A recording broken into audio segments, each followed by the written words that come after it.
Bismillahirrahmanirrahim. Today our lecture is based on radiometric titrations. We will discuss that what is radiometric titrations, and then we will discuss its procedure, types, advantages and limitations. All about radiometric titrations will be discussed in this lecture.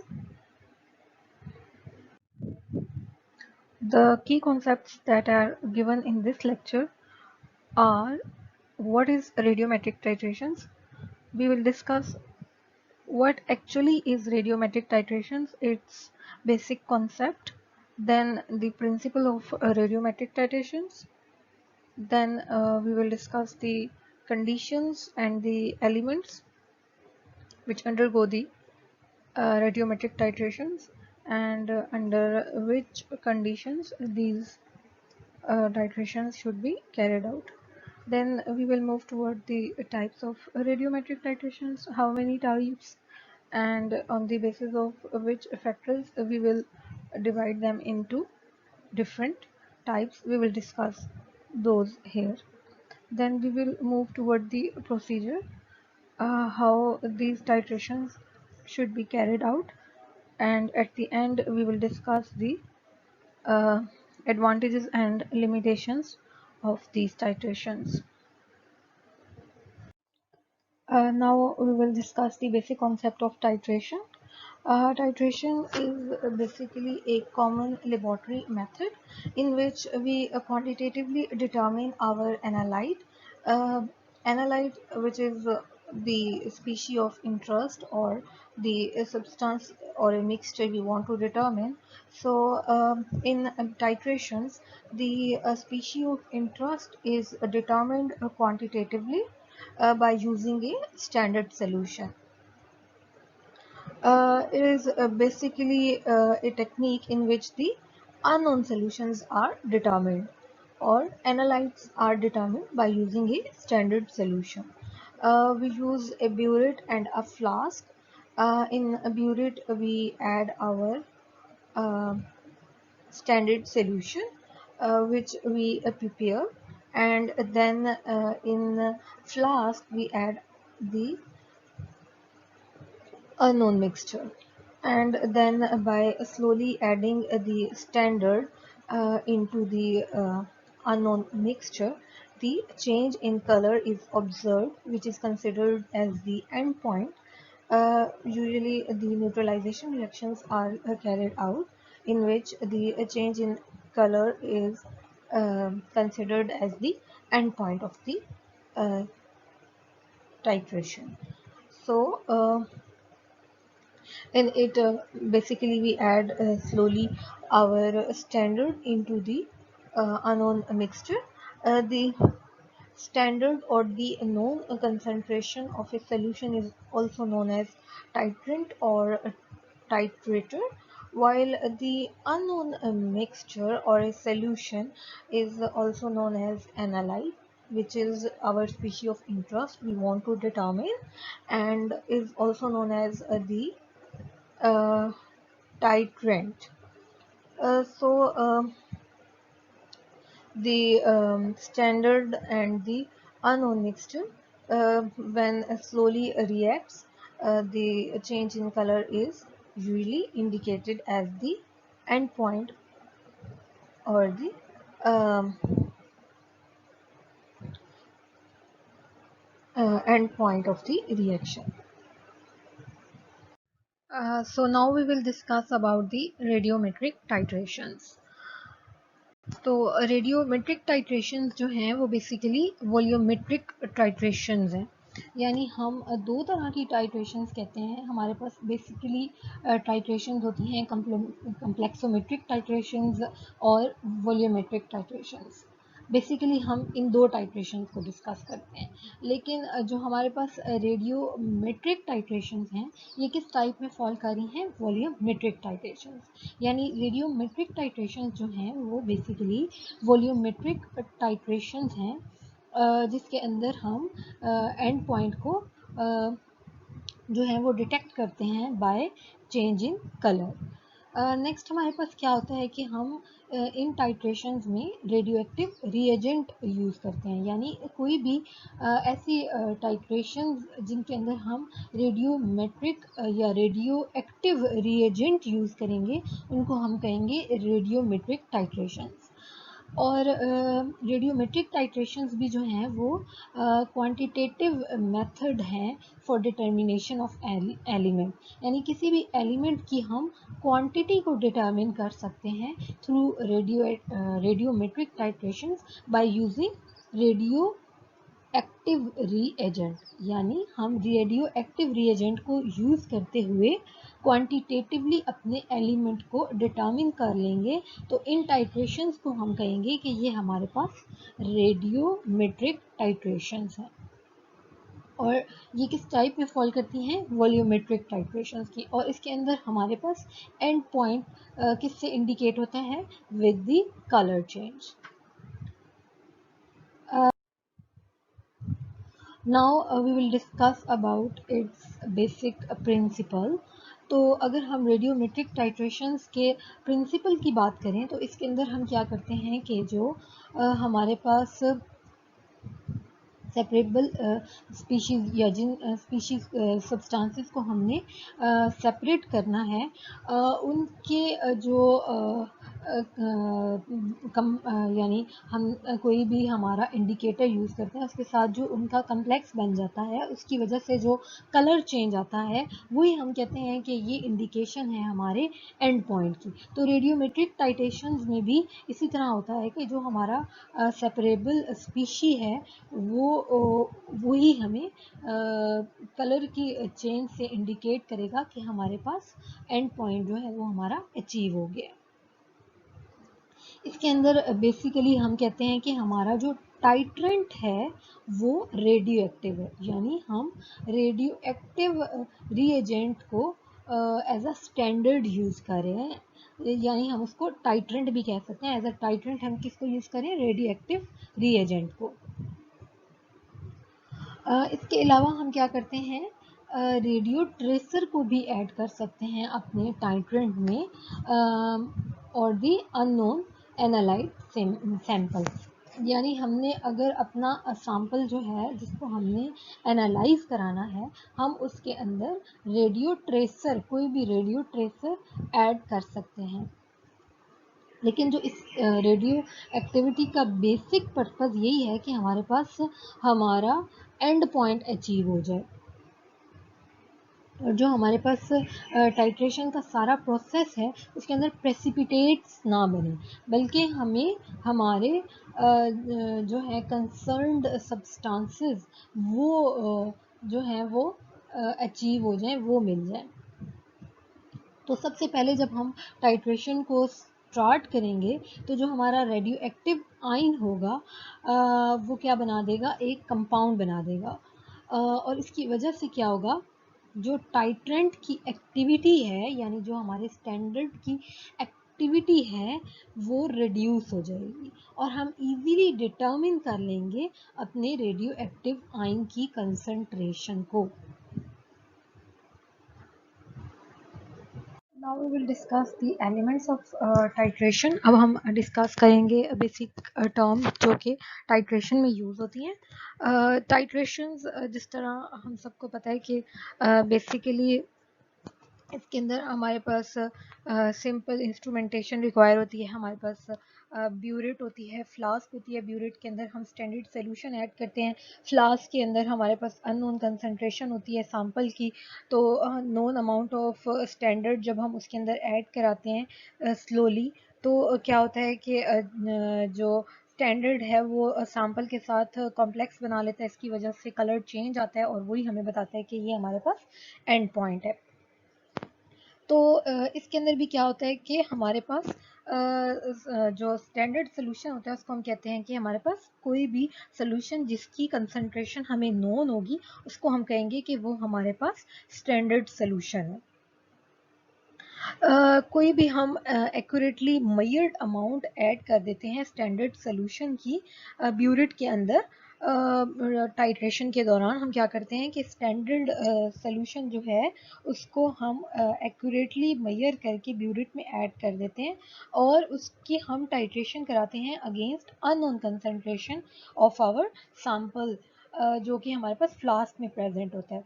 और हम उसको slowly drop wise standard को add करते हैं तब तक जब तक कि हमें एंड पॉइंट रीच नहीं हो जाता। उसके अलावा जो एक और बेसिक टर्म है हम उसको कहते हैं एनालाइट। एनालाइट जिस तरह हमें पहले भी पता है, analyte is the species of interest, यानी सैंपल के अंदर जो भी हमारे पास रिक्वायर्ड एलिमेंट है जिसको हमने डिटेक्ट कराना है उसको हम कहते हैं कि वो हमारा एनालाइट होता है। तो हमारे पास कोई भी सोल्यूशन हो अननोन कंसंट्रेशन का जिसके अंदर से हमने कोई भी नोन एलिमेंट डिटर्मिन करना हो, उस एलिमेंट को हम कहते हैं कि वो हमारा एलिमेंट ऑफ इंटरेस्ट है जिसको हम एनालाइट भी कहते हैं। अब टाइट्रेशन के दौरान हम क्या कहते हैं कि जो स्टैंडर्ड है जिसको हम टाइट्रेंट भी कहते हैं, तो टाइट्रेशन के दौरान हम क्या करते हैं कि टाइट्रेंट को ऐड करवाते हैं अपने सैंपल मिक्सचर के अंदर जिस सैंपल के अंदर हमारा एनालाइट भी प्रेजेंट है, ताकि हमें हमारा इक्विवेलेंस पॉइंट रीच आउट हो सके। Equivalence point which is that point eight which we can determine the concentration of analyte. So उस equivalent point को achieve करने के लिए हम क्या करते हैं, slowly add करवाते हैं standard या titrant को into the sample mixture in which analyte is present. Now, now we will discuss the equivalence point. Equivalence point जो है वो हमारे पास वो वाला point है, हमने कहा कि हमारे पास वो वाला point है जहाँ पे हमारे एनालाइट की डिटर्मिनेशन हो जाती है हमें। तो बेसिकली अगर हम इक्विवेलेंस पॉइंट की बात करें तो ये वो वाला पॉइंट है जहाँ पे रिएक्टेंट्स जो हैं वो कम्प्लीटली कम्प्लीटली यूटिलाइज हो गए हैं, यानी रिएक्टेंट्स ने जो है वो रिएक्ट करना ख़त्म कर दिया है। अब रिएक्टेंट्स कम्प्लीटली यूटिलाइज हो गए हैं और उनका काम जो है वो एंड हो गया है। इस पॉइंट को हम आइडियल पॉइंट भी कहते हैं क्योंकि इस पॉइंट को हम कंप्लीशन ऑफ टाइट्रेशन से भी कंसिडर कर सकते हैं। इसके अंदर क्या होता है कि अगर हमारे पास correct amount of standard solution add हो गई है and that has been reacted with that of unknown concentration of our mixture which is present in the flask, तो हमारे पास क्या हो जाता है कि एंड पॉइंट रीच आउट हो जाता है। हमें कोई ना कोई इंडिकेशन आ जाती है जिससे हमें पता चल जाता है कि हमारा रिएक्शन जो है वो कंप्लीट हो गया है। तो इक्विवेलेंस पॉइंट पे बेसिकली जो रिएक्टेंट्स हैं वो सारे यूटिलाइज हो जाते हैं, वो सारे कंज्यूम हो जाते हैं और हमारा एंड पॉइंट हमें रीच मतलब हाँ, यहाँ ये वो वाला पॉइंट होता है जहाँ पे अब हमें हमारा एंड पॉइंट अचीव हो जाएगा। तो इसको हम एज एन आइडियल पॉइंट भी कंसिडर करते हैं। नेक्स्ट हमारे पास एंड पॉइंट है। जैसे ही हमारे पास हमारा इक्विवेलेंस पॉइंट रीच आउट हो जाता है तो हमें हमारा एंड पॉइंट भी अचीव हो जाएगा। मतलब इसका ये है कि हमारे पास क्या होता है कि कोई भी इंडिकेटर इस पॉइंट पे हम यूज़ करते हैं जो कि डिफरेंट टाइप ऑफ टाइट्रेशंस में हम डिफरेंट इंडिकेटर्स यूज़ करते हैं for indication of our end point. Like हमारे पास हमारा एसिड बेस्ड टाइट्रेशंस अगर हम यूज़ करें तो उसमें हम या तो फिनोफ्थलीन यूज़ करते हैं या फिर हम कभी इरियोक्रोम ब्लैक टी यूज़ करते हैं। तो दीज आर दी इंडिकेटर्स। तो ये इंडिकेटर्स हम क्यों यूज़ करते हैं? For the detection of our analyte और द एंड पॉइंट। यानी हमारे स्टैंडर्ड ने हमारे सैंपल के साथ कॉम्प्लेक्स तो बनाना है, लेकिन उस कॉम्प्लेक्स की डिटर्मिनेशन कौन कराएगा? हमें इंडिकेटर। तो वो जो एंड पॉइंट है वो हमें डिफरेंट टाइट्रेशंस के लिए उसको रीच कर एंड पॉइंट को रीच आउट करने के लिए डिफरेंट टाइट्रेशंस में हम डिफरेंट इंडिकेटर्स यूज़ करेंगे। That is the indicator type depends upon the type of titration we are basically working in. Now we will discuss the calibrated burette and the indicator. तो first of all हम देखेंगे कि what is calibrated burette. Calibrated burette यानी हम अगर burette की बात करें, यानी अगर टाइट्रेशंस को देखें तो टाइट्रेशंस में हम बेसिकली दो चीज़ें यूज़ कर रहे हैं ऑपरेटर्स में. एक फ्लास्क है और एक ब्यूरेट है. तो ब्यूरेट जो है वो it should be calibrated accurately. उसके ऊपर हमारे पास डिफरेंट मेजरिंग्स आ रही होती हैं, 1 2 3, और साथ में ml लिखा होता है. यानी मोस्टली हमारे पास जो ब्यूरेट्स होती हैं that comprise of 100 ml. 100 ml की ब्यूरेट हम बेसिकली यूज़ करते हैं इन टाइट्रेशंस. तो जो ब्यूरेट है that should be calibrated accurately.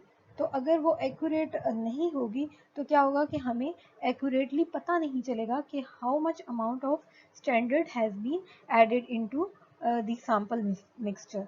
सो सबसे जो इम्पॉर्टेंट बात यह है कि हमारे ब्यूरेट को एक्यूरेटली कैलिब्रेट होना चाहिए ताकि हमें प्रिसाइज अमाउंट पता चल सके स्टैंडर्ड की कि how much amount has been added into the sample.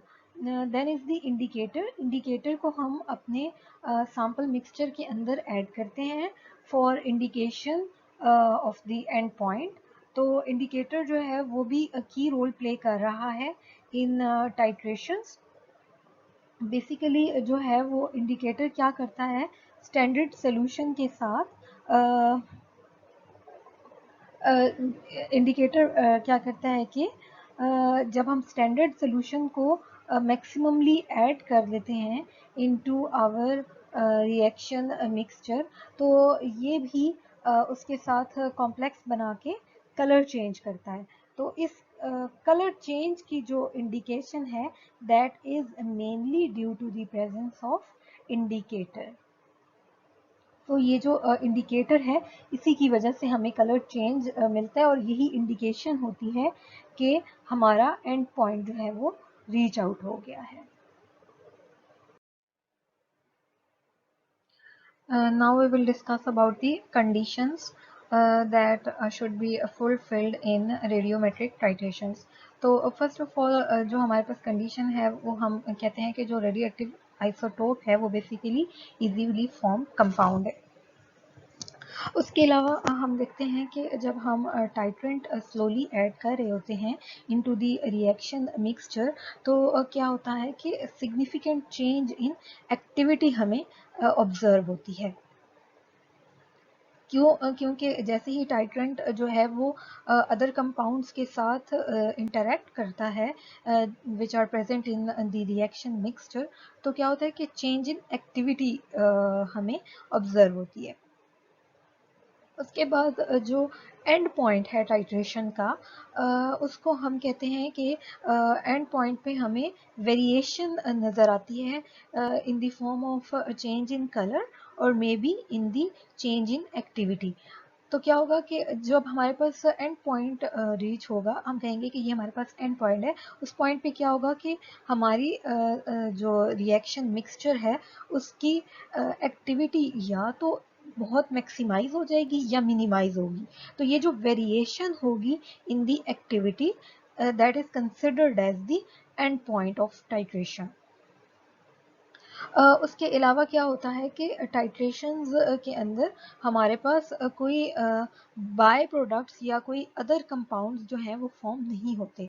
यानी हम ये नहीं कह सकते कि अगर हम टाइट्रेशन का प्रोसेस कर रहे हैं तो साथ में हमारे साइड रिएक्शंस भी खुद ब खुद हो रहे हैं, बल्कि इसके अंदर जस्ट वन रिएक्शन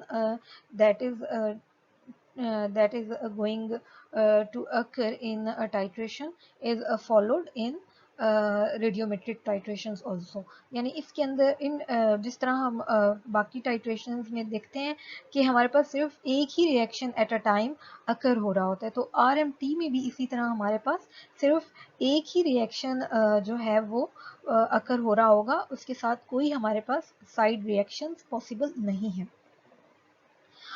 इसके अलावा हम कहते हैं कि आरएमटी में जो हमारे पास कंपाउंड्स फॉर्म होते हैं, दोज आर लेस सॉल्युबल। यानी अगर हमारे पास टाइट्रेंट कंबाइन होता है with that of reaction mixture, या हम उसको सैंपल मिक्सचर कहते हैं, तो हमारे पास एट द एंड अगर कुछ कंपाउंड्स फॉर्म होते हैं तो दोज कंपाउंड्स आर और those compounds should be less soluble, ताकि हम उनको रिमूव करा सकें। Their removal is possible. So उस तरह के हमारे पास लेस सॉल्युबल कंपाउंड्स फॉर्म होते हैं इन टाइट्रेशन। नेक्स्ट है हमारे पास टाइप्स ऑफ रेडियोमेट्रिक टाइट्रेशंस। तो हम कहते हैं कि हमारे पास 4 टाइप्स ऑफ रेडियोमेट्रिक टाइट्रेशंस होती हैं। First is a titration based upon precipitate formation. Second is a titration based upon complex formation. Then third is a titration based upon redox reaction, and a fourth one is titration in non-aqueous media. So these are the 4 types of radiometric titrations. Now we will discuss the precipitation RMT. Precipitation RMT यानी precipitation radiometric titration के अंदर हमारे पास क्या होता है कि हमारा जो रेडियो एक्टिव इंडिकेटर है हम उसको प्रेसिपिटेट करवा देते हैं इन the form of precipitate solution. जो है हम यूज़ करते हैं अपना रेडियो एक्टिव इंडिकेटर, और एंड पॉइंट जो है वो हमें डिटर्मिन होगा by change in the activity of the solution of precipitates. यानी जो हमारे पास हमने सोल्यूशन प्रिपेयर किया है उसका रेडियो एक्टिव इंडिकेटर का इन द फॉर्म ऑफ प्रेसिपिटेट्स, तो जब उसकी चेंज इन एक्टिविटी हमें शो होगी तो that will indicate the end point of the titration. उसके अलावा जो प्रेसिपिटेट बेस्ड रेडियोमेट्रिक टाइट्रेशंस, जिन्हें हम प्रेसिपिटेशन रेडियोमेट्रिक टाइट्रेशंस कहते हैं, उनके अंदर हमें 2 कर्व्स जो हैं वो फॉर्म होते हैं। एक कर्व जो है वो टाइट्रेंट का यानी वो जो 2 कर्व हैं वो डिपेंड कर रहे होते हैं। एक तो टाइट्रेंट पे जो हमारे पास ब्यूरेट में प्रेजेंट है स्टैंडर्ड सोल्यूशन, और एक टेस्ट सोल्यूशन जिसके अंदर सैंपल प्रेजेंट है जो कि हमारे पास फ्लास्क में प्रेजेंट होता है। तो इन दोनों के ऊपर जो है वो कर्व डिपेंड कर रहा होता है, और कर्व को हम प्लॉट करते हैं against volume and activity of precipitates. और किस तरह हम इसको ग्राफ को शो कराएंगे? एक तो हम एक्टिविटी चेक करते हैं अपने प्रेसिपिटेट्स की, यानी प्रेसिपिटेट्स कौन सी एक्टिविटी शो करें, और एक हम चेक करते हैं एक्टिविटी ऑफ सुपरनेटेंट। सुपरनेंट हम कहते हैं जो हमारे पास लिक्विड सॉल्यूशंस प्रेसिपिटेट्स के ऊपर यानी जो प्रेसिपिटेट्स के साथ हमारे पास टेस्ट सोल्यूशन प्रेजेंट होता है, तो उस लिक्विड को हम कहते हैं सुपरनेंट। तो हम प्रेसिपिटेशन आरएमटी में जो 2 कर्व देखेंगे वॉल्यूम ऑफ टाइट्रेंट के अगेंस्ट, एक तो एक्टिविटी ऑफ प्रेसिपिटेंट को शो कर रहा होता है और एक एक्टिविटी ऑफ सुपरनेंट को। तो जैसे ही वेरिएशन इन एक्टिविटी आता है तो हमारे पास क्या होता है कि एंड पॉइंट रीच हो जाता है। अगर प्रेसिपिटेट्स के अंदर कोई हमारे पास वेरिएशन होगी तो हमारा एंड पॉइंट रीच हो जाएगा, या अगर हमारी उस जो सोल्यूशन है प्रेसिपिटेट का सोल्यूशन उसकी अंदर भी वेरिएशन या चेंज इन एक्टिविटी शो होती है तो भी हमें हमारा एंड पॉइंट रीच आउट हो जाता है। Now we will discuss the complexometric titrations. Complexometric titrations जो हैं उनके अंदर बेसिकली कॉम्प्लेक्स फॉर्मेशन होती है बिटवीन एनालाइट और टाइट्रेंट। इसके अंदर जो हमारे पास एंड पॉइंट होता है that depends on the activity of the solution of complex. यानी जो हमारे पास कॉम्प्लेक्स फॉर्मेशन हुई है उसकी एक्टिविटी के अंदर जो वेरिएशन होगी वही बताएगी एंड पॉइंट। यानी एंड पॉइंट का हमें तब पता चलेगा, हम एंड पॉइंट को तब ऑब्जर्व करेंगे जब change in activity of complex solution हमें ऑब्जर्व होगा। तो इन इन रिएक्शंस में हमारे पास क्या होता है, जो रिएक्टिंग स्पीशीज और जो हमारे पास रिएक्शन प्रोडक्ट्स होते हैं, they both are in the same phase. यानी हमने प्रेसिपिटेशन आरएमटी में पढ़ा कि हमारे पास प्रेसिपिटेट्स की फॉर्म में हम रिएक्शन मिक्सचर जो है उसको यूज़ करते हैं। लेकिन इसके अंदर क्या होता है कि हमारे पास जो रिएक्टिंग सब्सटेंसेस हैं और जो हमारे पास प्रोडक्ट्स बन रही हैं, reaction products, they are both in the same phase before and after reaction। तो ये वाली टाइट्रेशंस जिनको हम कहते हैं कि कॉम्प्लेक्सोमेट्रिक टाइट्रेशंस, ये सिर्फ ऑक्सिलरी मेथड्स ऑफ सेपरेशन से ही कैरिड आउट हो सकती हैं। लाइक हमारे पास मेथड्स हैं solvent extraction, paper chromatography, ion exchange और इसी तरह के जो दूसरे मेथड्स हैं, उन्हीं के थ्रू ही हम इन टाइट्रेशंस को जो है वो कैरी आउट कर सकते हैं। नेक्स्ट हम देखते हैं रिडॉक्स टाइट्रेशंस। रिडॉक्स टाइट्रेशंस जो है वो बेसिकली, अब इस तरह हम उसका नेम देख रहे हैं रिडॉक्स, तो नेम से ही हमें इंडिकेट हो रहा है कि ये ऑक्सीडेशन रिडक्शन रिएक्शंस पे डिपेंड कर रही हैं। यानी ये वाली टाइट्रेशंस, रिडॉक्स टाइट्रेशंस जो हैं, ये बेस करती हैं ऑक्सीडेशन रिडक्शन रिएक्शंस पे, और इसके अंदर हम ऑक्सीडाइजिंग और रिड्यूसिंग एजेंट्स यूज़ करते हैं। ऑक्सीडाइजिंग एजेंट हम कहते हैं कि oxidising agent is the agent that oxidises the other but itself is reduced, और इसी तरह हम रिड्यूसिंग एजेंट कहते हैं कि reducing agent is the agent which reduces the other but itself is oxidized। तो इन टाइट्रेशंस में हमारे पास क्या होता है कि हम बेसिकली ऑक्सीडेशन रिडक्शन रिएक्शंस जो हैं उनको स्टडी करते हैं, उनको देखते हैं। रिडॉक्स टाइट्रेशंस में जो बेसिक प्रिंसिपल है वो ऑक्सीडेशन रिडक्शन रिएक्शंस है between oxidising and reducing agents, और इसके अंदर हम क्या यूज़ करते हैं, पोटेंशियोमीटर और a redox indicator to determine the end point of the titration. इसके अलावा क्या होता है कि इसके अंदर हमें कोई अलग से इंडिकेटर रिक्वायर नहीं होता, बल्कि कभी कभी क्या होता है कि बहुत ज़्यादा इंटेंस चेंज इन कलर आ जाता है, तो उसी से ही हमें जो है वो ऑब्ज़र्व हो जाता है कि अब हमारा इंटेंस चेंज इन कलर से ही हमें ऑब्ज़र्व होता है कि हमारा एंड पॉइंट रीच आउट हो गया। इसी तरह जो रिडॉक्स टाइट्रेशन की ही एक टाइप है पर मैग्नोमेट्री, उसके अंदर क्या होता है कि स्लाइट परसिस्टिंग पिंक कलर के ऑब्टेन होता है, तो जिससे हम कह देते हैं कि अब हमें हमारा एंड पॉइंट रीच आउट हो गया। और ये पिंक कलर क्यों शो होता है, it is because of the excess of oxidizing agent which is potassium permanganate in the solution। यानी जैसे ही पोटाशियम परमैंगनेट की अमाउंट सोल्यूशन में ज़्यादा होगी तो इंटेंस पिंक कलर शो होगा, और ये सिग्नल होगा for the end point. Then हम जो है इसकी टाइप डिस्कस करते हैं, radiometric titrations in non aqueous media.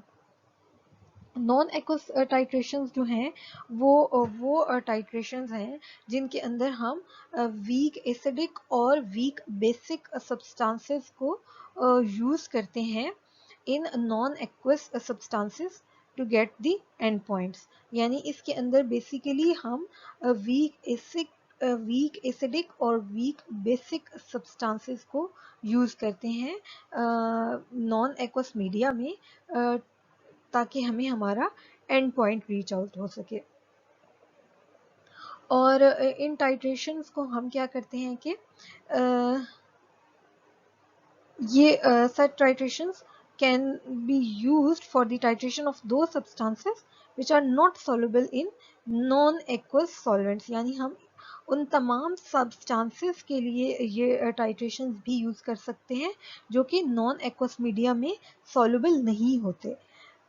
जो भी नॉन एक्वस सॉल्वेंट्स में सॉल्युबल नहीं होंगे, हम की डिटर्मिनेशन या उनकी टाइट्रेशन जो है वो इस टाइप के थ्रू उसको कैरी आउट कर सकेंगे। सो जो है हमारी 4 बेसिक टाइप्स जो थी रेडियोमेट्रिक टाइट्रेशंस की वो कंप्लीट हो गई हैं। अब हम मूव करेंगे towards the procedure, general procedure of radiometric titrations. यानी रेडियोमेट्रिक टाइट्रेशंस में हम बेसिकली क्या प्रोसीजर फॉलो करते हैं। तो सबसे पहले हमारे पास ये एक डायग्राम है जिसके अंदर हमारे पास scintillation counter as a detector दरमियान में यूज़ किया गया है। ऊपर सरेंज है और इसके आसपास एक शील्ड है और सरेंज के नीचे हमारे पास मयरिंग चैम्बर है और टाइट्रेंट जो है वो ऊपर हमें ब्यूरिट से मिल रहा है और नीचे हमारे पास फ्लास्क या टाइट्रेशन वेजल है और उसके अंदर एक फिल्ट्रेशन डिस्क अटैच है जो कि आगे फर्दर जो है वो हमारी मयरिंग चैम्बर और सरेंज के साथ अटैच है, जिसको आगे सेंटिलेशन डिटेक्टर से डिटेक्ट करके आगे एनालाइज किया जा रहा है। तो ये तो उसकी एक यानी उसकी डायग्रामेटिक हमने उसकी एक्सप्लेनेशन कर ली है। तो बेसिकली इस टाइट्रेशन में हमारे पास क्या होता है कि एक हमारी टाइट्रेशन वेजल है जिसके एंड पे हमारे फिल्टर डिस्क अटैच है ताकि हम उसके बेसिक इसके अंदर क्या होता है कि हम फेज सेपरेशन करते हैं। फेज सेपरेशन क्या होता है कि हम फेज चेंज कर देते हैं, जिस तरह हमारे पास हम 2 फेजेस में कन्वर्ट कर देते हैं। तो जो हमारे पास फिल्टर डिस्क है इसका पर्पस भी यही है कि ये जो है ये उसको फेज सेपरेशन कर दे। लाइक जो इनसॉल्युबल पार्टिकल्स हैं उनको जो है वो फिल्टर कर दे, उनको आगे ना जाने दे, बल्कि जो हमारे पास soluble impurities along with liquid हैं जस्ट वही ऊपर जाएं। इस तरह जो है जो फिल्टर डिस्क है वो अलाउ करिए only limited particles to move up through phase separation. और वो आगे जो है वो मयरिंग चैम्बर की तरफ जा रहे हैं जिसको जो है वो सेंटिलेशन डिटेक्टर शील्ड भी कर रहा है और डिटेक्ट भी कर रहा है। ऊपर से जो हमारे पास सिरिंज है वो क्या कर रही है वो मूव अप और डाउन कर रही है, जिसकी वजह से जो हमारे पास टाइट्रेशन वेजल में सुपरनेंट सोल्यूशन हमने पहले भी पढ़ा है कि जो भी हमारे पास upper layer of solution present होती है तो इसकी जो अप एंड डाउन मूवमेंट है वो हो रही है बाय मींस ऑफ सिरिंज और इसकी वजह से ही हमारे पास जो है रिएक्शन मिक्सचर मेजरिंग चैम्बर में आ रहा है और वही जो रिएक्शन मिक्सचर है वो आगे डिटेक्ट हो रहा है सिंटिलेशन डिटेक्टर से। Now we will discuss the next points. इसके अंदर क्या होता है कि हम टाइट्रेशन के अंदर कोई भी रिएजेंट ऐड करते हैं इन डिफरेंट क्वांटिटीज़ और हम एक्टिविटी को चेक करते हैं कि वो रिएजेंट क्या वेरिएशन कॉज कर रहा है इन आवर रिएक्शन। अगर हम प्रेसिपिटेट आरएमटी यूज़ कर रहे हैं तो फिर हम चेक करते हैं उन प्रेसिपिटेट्स की एक्टिविटी को, और अगर हम कोई और टाइट्रेशन आरएमटी की टाइप यूज़ कर रहे हैं तो उसमें हम उसके फिल्ट्रेट की एक्टिविटी को मेजर करते हैं। और इसी तरह अगर हमारे पास कोई जो ऑक्सिलरी मेथड लाइक हमने कहा कि सॉल्वेंट एक्सट्रैक्शन है या हमारे पास पेपर क्रोमेटोग्राफी है, इस तरह की टेक्निक है तो हम उस एक्सट्रैक्शन की एक्टिविटी को किसी एक भी फेज में डिटर्मिन करते हैं। यानी बेसिकली हम टाइट्रेशंस में क्या कर रहे हैं, एक्टिविटी को चेकआउट कर रहे हैं। तो वो जिस तरह की टाइप होगी उस तरह की एक्टिविटी को हम ऑब्जर्व करेंगे। अब जो हमारे पास चेंज इन एक्टिविटी या जो वेरिएशन आ रही होती है वो या तो लीनियर आ रही होती है या कांस्टेंट आ रही होती है। तो इसकी वजह से जो हम एवेल्युएशन कर्व है उसके अंदर दो या जो 3 पॉइंट मेन पॉइंट्स हैं उनको हम लीड करते हैं। जो 3 बेसिक पॉइंट्स हैं जिनको हम देखेंगे। वो पहला पॉइंट तो ये है कि जो टाइट्रेंट है जिसको हम लेबल करते हैं with radio active isotope, label mean हम उसको ट्रैक करते हैं, अपना टाइट्रेंट जो हमारा ब्यूरिट में है उसको हम ट्रैक करते हैं विद रेडियो एक्टिव आइसोटोप। तो हम क्या, हमारी क्या होती है, जो एक्टिविटी होती है सोल्यूशन की वो डिक्रीज कर जाती है। यानी फर्स्ट ऑफ ऑल जैसे ही हमने उसके अंदर रेडियो एक्टिव आइसोटोप ऐड किया अपने टाइट्रेंट के अंदर, तो सबसे पहले क्या होगा कि उसकी जो एक्टिविटी है इन रिएक्शन सोल्यूशन, जैसे ही हम उसको स्लोली ऐड करेंगे रिएक्शन मिक्सचर या सैंपल के अंदर, तो क्या होगा कि उसकी एक्टिविटी डिक्रीज हो जाएगी। और जैसे ही हमें इक्विवेलेंट पॉइंट रीच आउट हो जाएगा तो that activity will then become constant. तो हमें वो क्या है कि एक लीनियर कर्व ऑब्टेन होगा जैसे ही वो कांस्टेंट हो जाएगी। तो इसके अंदर इस मेथड के अंदर क्या होता है कि जैसे ही हम एडिशन करते हैं टाइट्रेंट की, टाइट्रेंट जिसको हम लेबल करते हैं वॉल्यूम वी टी से, तो सबसे पहले जो है वो सोल्यूशन की एक्टिविटी डिक्रीज हुई है। यह कैसे डिक्रीज हुई है, from I to I two, यानी पहले आई थी और अब आई टी हो गई है। तो जो इक्विवेलेंट वॉल्यूम है जिसको हम रिप्रेजेंट करते हैं वी ई से, that will become VE is equals to VT minus I over I minus IT से। फिर क्या होता है कि हमने पहले जो है वो अपने टाइट्रेंट को लेबल किया विद रेडियो एक्टिव आइसोटोप। अब हमने क्या किया, रिएजेंट को हमने लेबल किया, यानी अब हम अपने रिएजेंट को जो है वो ट्रैक करेंगे। तो जैसे ही रिएजेंट को हम लेबल करते हैं तो जो एक्टिविटी होती है सोल्यूशन की वो इंक्रीज हो जाती है। जैसे ही हमें इक्विवेलेंट पॉइंट रीच आउट होता है, तो जो हम अगर अपने रिएजेंट की बात करें, रिएजेंट की एक्टिविटी को अगर हम ट्रैक करें, तो वो क्या होता है कि हमें ये ऑब्जर्व होता है कि जो रिएजेंट की एक्टिविटी है इन सोल्यूशन, वो after reaching equivalent point increase हो जाती है। और इसमें हमारे पास क्या होता है कि वॉल्यूम जो है रिएजेंट का इक्विवेलेंट पॉइंट पे हम उसको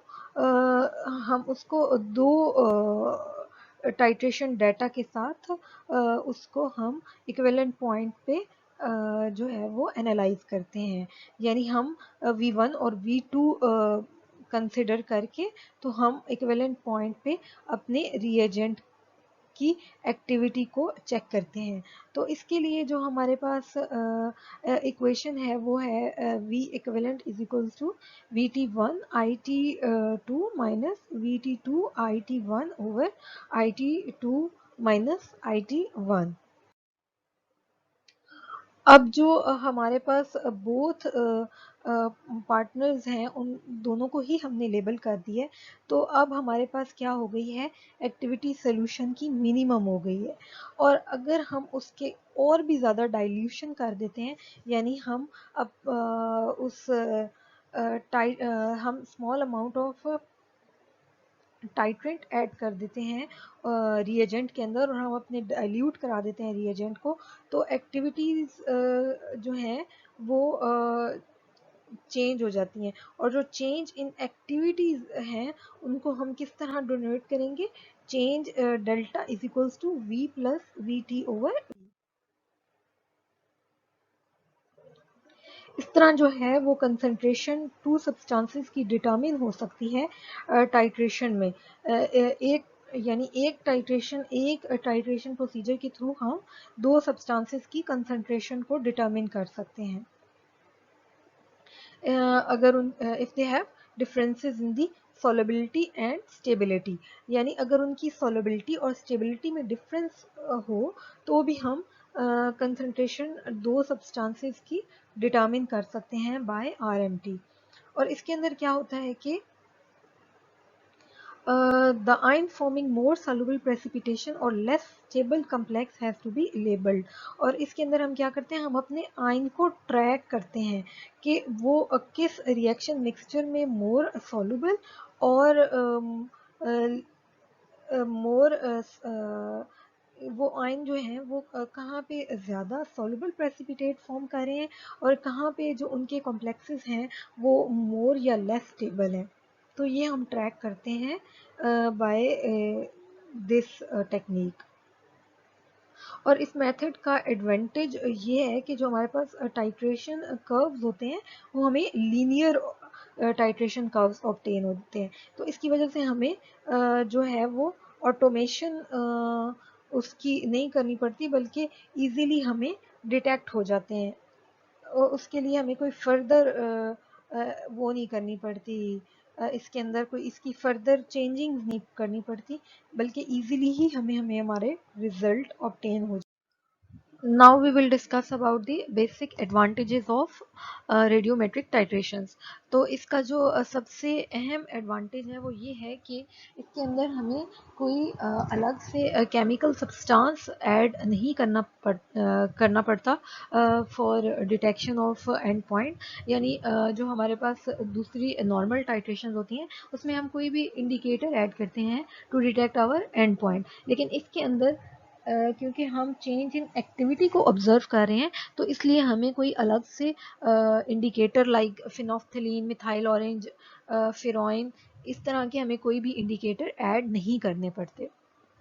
तो ये इसका एक बहुत बेसिक एडवांटेज है। उसके अलावा एक एडवांटेज ये भी है कि कोई भी अगर आम टाइट्रेशन जिसके अंदर फेज सेपरेशन हो रही है, कोई भी जो है रिएक्शन मिक्सचर वो दो फेजेस में प्रेजेंट है, तो उसको भी हम यूटिलाइज कर सकते हैं for radiometric detection by using a suitable radio tracer.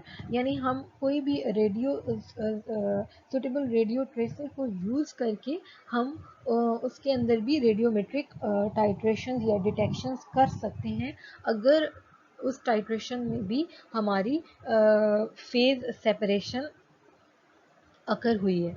यानी अगर कोई भी आम टाइट्रेशन जिसके अंदर फेज सेपरेशन का फिनोमेना ऑब्जर्व हुआ है तो उसके अंदर भी हम रेडियोमेट्रिक डिटेक्शंस कर सकते हैं by using a suitable radio tracer. Then we will discuss the limitations of radiometric titrations। तो इसकी जो सबसे अहम लिमिटेशन है वो यही है कि इसके अंदर हमें फेज सेपरेशन रिक्वायर होती है।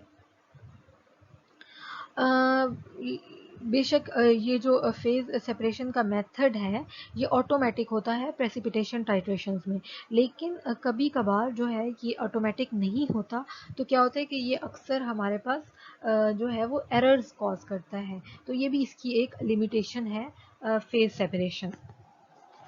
इसके अलावा बाकी टाइट्रेशंस में हम क्या करते हैं कि हम special phase separation methods use करते हैं।